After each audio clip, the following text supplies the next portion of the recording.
మా స్టూడియో కాడ రోజు కుక్క ఉంది కదా, ఈ కుక్క బిస్కెట్లు వేసే వరకు పోదనమాట. అయితే పాపం అది ఆకలి అయినప్పుడు వస్తా అని చెప్పేసి నేను కూడా అది రాగానే ఒకవేళ బిస్కెట్లు కానీ లేకపోతే కంపల్సరీ షాప్ పోయి తెచ్చి మరీ వేస్తా. దానికి వేయాలి, మనం వేయొద్దని కాదు, కానీ మరీ తీసుకొని ముద్దాడడం కానీ, దాని నోటి దగ్గర ఉండడం కానీ, దాని నోట్లో నోరేసి ముద్దియడం కానీ చేయొద్దనమాట. పశువులు అంటే ప్రేమనే, కాదని కాదు. ఇక ఒక్కటి కాదు, ఇక్కడ రెండు రెండు వస్తాయన్నమాట.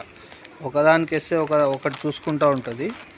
అయితే ఈ కుక్కకు కొన్ని ఏదో క్రిములు ఉంటాయంట. ఆ క్రిములు కానీ మనకు ఎక్కినాయంటే, మన పైన ఎక్కినాయంటే మనిషి బతకడంట. సేమ్ టు సేమ్ కుక్క అరిచినట్లు అరిచి చనిపోతాడంట.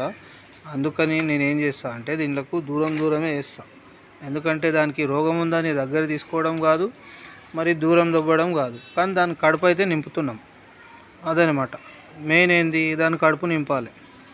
అది ఏమైనా దానికి కావాలంటే దానికి హెల్ప్ చేస్తే చాలన్నమాట. అయితే కుక్కకు ఉండేది ఏదో ప్రాబ్లం, అది మనిషికి కూడా వస్తుందంట. ఆ కుక్కకు ఉండే రోగం మనిషికి కానీ వస్తే మనిషి సేమ్ కుక్కలాగా చేసి చనిపోతాడంట. దయచేసి ఎవరు కూడా కానీ కుక్కల్ని ముద్దాడడం అటువంటివి ఏం చేయకండి దయచేసి. ఇంకా కావాలంటే మీరు గోవులను పెంచుకోండి.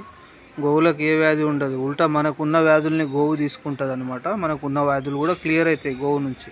జై శ్రీరామ్.